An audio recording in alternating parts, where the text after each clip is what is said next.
حضرت ابراہیم علیہ السلام اور خانہ کعبہ کی تعمیر۔ بسم اللہ الرحمن الرحیم۔ السلام علیکم ورحمۃ اللہ وبرکاتہ۔ یقیناً تمام تعریفیں اللہ کے لیے ہیں، ہم اس کی تعریف بیان کرتے ہیں، اسی سے مدد کے طلبگار ہیں۔ میں گواہی دیتا ہوں کہ اللہ کے سوا کوئی معبود برحق نہیں۔ ناظرین اکرامی، آج ہم سیرت ابراہیم علیہ السلام کے 5ویں حصے کے ساتھ آپ کی خدمت میں حاضر ہوئے ہیں۔ گزشتہ ویڈیو میں ہم نے حضرت ابراہیم علیہ السلام کے بچپن، نبوت، تبلیغ دین، ان کی ازواج اور اولاد، اس کے ساتھ ساتھ آب زمزم کے جاری ہونے کے متعلق تفصیل سے باتیں آپ کو السلام علیکم دوستو آپ کا ہمارے یوٹیوب چینل اسلامک ویڈیو میں خیر مقدم ہے۔ دوستو آج میں جس ویڈیو پہ ریئیکشن دینے جا رہا ہوں اس ویڈیو کا ٹائٹل ہے حضرت ابراہیم علیہ السلام اور خانہ کعبہ کی تعمیر۔ تو اس ویڈیو میں آئیے ہم اس کی پوری جانکاری لیتے ہیں کہ خانہ کعبہ کی تعمیر کس نے کی اور کب ہوئی اور کیسے ہوئی۔ تو دوستو زیادہ دیر نہ کرتے ہوئے ہم اس ویڈیو کو چالو کرتے ہیں۔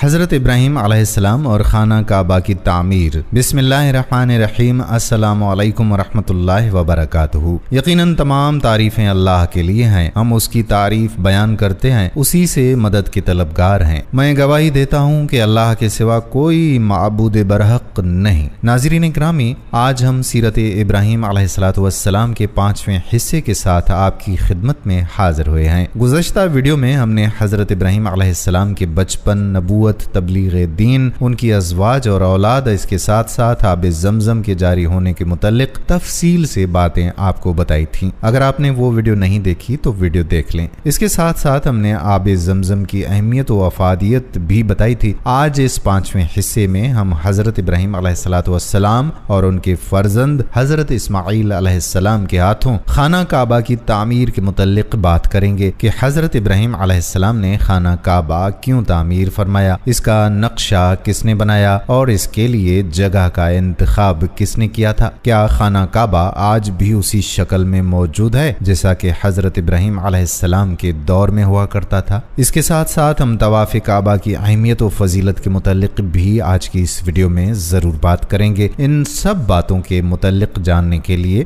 آپ سے بس التماس یہ کہ ویڈیو کو آخر تک دیکھیے گا، اسے اسکپ مت کیجیے گا۔ اگر آپ ہمارے چینل پر نئے آئے ہیں تو آپ سے بس گزارش یہ ہے کہ چینل کو سبسکرائب ضرور کر لیں۔ ناظرین، یہ بات ہم سبھی جانتے ہیں کہ خانہ کعبہ کو حضرت ابراہیم علیہ السلام اور ان کے فرزند ارجمند حضرت اسماعیل علیہ السلام نے تعمیر کیا تھا، لیکن یہ خانہ کعبہ کی پہلی تعمیر نہیں تھی۔ پہلی بار حضرت آدم علیہ السلام نے اس کی تعمیر فرمائی تھی۔ خانہ کعبہ کی تعمیر تقریباً 4000 سال قبل کی گئی تھی۔ اللہ تعالیٰ کے گھر کا نقشہ حضرت جبرائیل علیہ السلام نے تیار کیا اور تعمیر حضرت ابراہیم علیہ السلام اور ان کے بیٹے حضرت اسماعیل علیہ السلام نے کی۔ حضرت عبداللہ بن عمرو بن عاص رضی اللہ تعالیٰ عنہ سے روایت ہے کہ رسول اللہ صلی اللہ علیہ وآلہ وسلم نے فرمایا کہ اللہ تعالیٰ نے حضرت جبرائیل علیہ السلام کو حضرت آدم علیہ السلام کے پاس تعمیر بیت اللہ کا حکم دے کر بھیجا۔ جب حضرت آدم علیہ السلام اس کی تعمیر سے فارغ ہوئے تو حکم ہوا کہ اس گھر کا طواف کرو۔ یہ ارشاد بھی ہوا کہ تم پہلے انسان ہو اور یہ پہلا گھر ہے جو لوگوں کی عبادت کے لیے بنایا گیا ہے۔ خانہ کعبہ کی تعمیر کے متعلق مورخین نے لکھا ہے کہ خانہ کعبہ جو کہ پوری دنیا میں سب مسلمانوں کا قبلہ ہے اور دنیا کی پہلی مسجد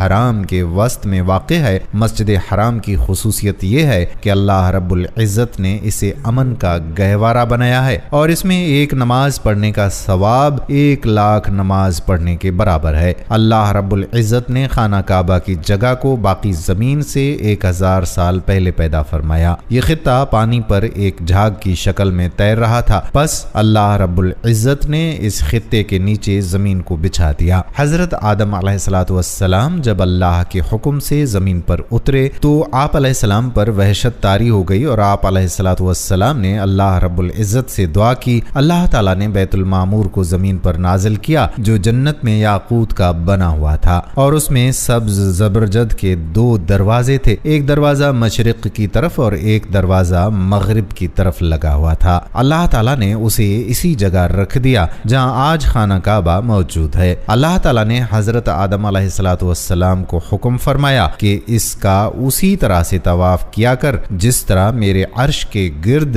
فرشتوں کو طواف کرتے ہوئے دیکھا ہے، اور اس کے پاس اسی طرح سے نماز پڑھا کر جس طرح میرے عرش کے پاس نماز ادا کیا کرتا تھا۔ ناظرین، جب حضرت آدم علیہ السلام ارض ہند سے مکہ مکرمہ کی طرف پیدل روانہ ہوئے تو اللہ تعالیٰ نے ایک فرشتے کو مقرر فرما دیا تاکہ حضرت آدم علیہ السلام کی بیت اللہ کی طرف رہنمائی کرے۔ حضرت آدم علیہ السلام نے مناسک حج ادا کیے۔ جب حج سے فارغ ہوئے تو فرشتوں سے ملاقات کی۔ فرشتوں نے کہا کہ اے آدم علیہ السلام، اللہ تعالیٰ آپ کو حج کا بہترین بدلہ عطا فرمائے۔ ہم نے اس گھر یعنی بیت اللہ کا آپ سے 2000 سال پہلے طواف کیا تھا۔ حضرت آدم علیہ السلام نے ارض ہند سے مکہ مکرمہ کی طرف پیدل جا کر 40 مرتبہ حج فرمایا۔ بیت المعمور طوفان نوح تک زمین پر ہی رہا، پھر اس کے بعد اللہ تعالیٰ نے اسے آسمان پر اٹھا لیا اور جبرائیل علیہ السلام کو حکم دیا کہ وہ حجر اسود کو جبل ابی قیس میں رکھ دیں تاکہ حجر اسود طوفان نوح سے محفوظ رہے۔ چنانچہ خانہ کعبہ یعنی بیت اللہ شریف کی جگہ حضرت ابراہیم علیہ السلام کے زمانے تک خالی رہی۔ طوفان نوح کے وقت جب خانہ کعبہ کی عمارت آسمان پر اٹھا لی گئی اور یہ جگہ ایک اونچے ٹیلے کی مانند رہ گئی، پھر اسی بنیاد پر حضرت ابراہیم علیہ السلام نے خانہ کعبہ کو تعمیر فرمایا۔ جب اللہ تعالیٰ نے ان کو حکم دیا کہ خانہ کعبہ کی تعمیر کرو، اس وقت تک حضرت اسماعیل علیہ السلام بھی پیدا ہو چکے تھے۔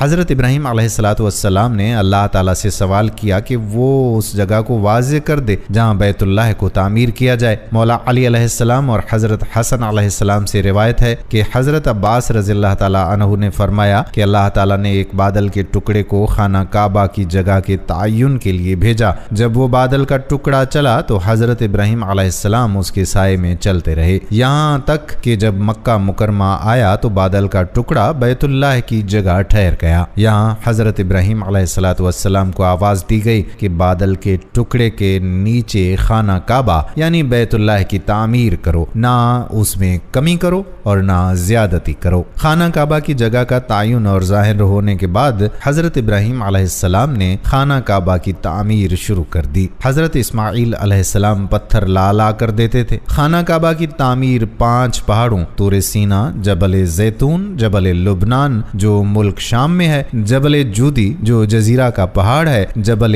حرا جو مکہ میں واقع ہے، ان کے پتھروں سے کی گئی اور باقی پہاڑوں کے پتھروں سے بیت اللہ کی دیواریں بلند کی گئیں۔ جب حضرت ابراہیم علیہ السلام نے حجر اسود کی جگہ تک بیت اللہ کی تعمیر مکمل کر لی تو اپنے بیٹے اسماعیل علیہ السلام سے فرمایا کہ میرے پاس ایک بہترین اور خوبصورت پتھر لاؤ جو لوگوں کے لیے بطور علامت برقرار رہے۔ حضرت اسماعیل علیہ السلام ایک پتھر لائے۔ حضرت ابراہیم علیہ السلام نے فرمایا کہ اس سے بھی اچھا پتھر لاؤ۔ چنانچہ حضرت اسماعیل علیہ السلام پتھر کی تلاش میں نکلے تو جبل ابو قیس سے آواز آئی کہ اے ابراہیم، تیرے لیے میں نے ایک امانت رکھی ہے، بس تو اسی کو لے لے۔ حضرت ابراہیم علیہ السلام حجر اسود کو لائے اور اسے اس جگہ پر رکھ دیا۔ مسلمانوں کے نزدیک یہ پتھر بہت ہی مقدس اور متبرک ہے۔ جو مسلمان حج کرنے جاتے ہیں ان کے لیے یہ لازم ہے کہ طواف کرتے ہوئے ہر بار حجر اسود کو بوسہ دیں۔ اگر ہجوم زیادہ ہو تو دور سے ہاتھ کے اشارے سے بوسہ دیا جا سکتا ہے۔ جب خانہ کعبہ کی دیواریں ہاتھ جتنی بلندی تک چن لی گئیں تو حضرت اسماعیل علیہ السلام ایک پتھر لائے جس پر کھڑے ہو کر حضرت ابراہیم علیہ السلام نے دیواریں مزید بلند کرنا شروع کر دیں۔ روایات میں آتا ہے کہ جوں جوں دیوار اونچی ہوتی جاتی تھی یہ پتھر آپ ہی آپ بلند ہو جاتا تھا، اور جب حضرت ابراہیم علیہ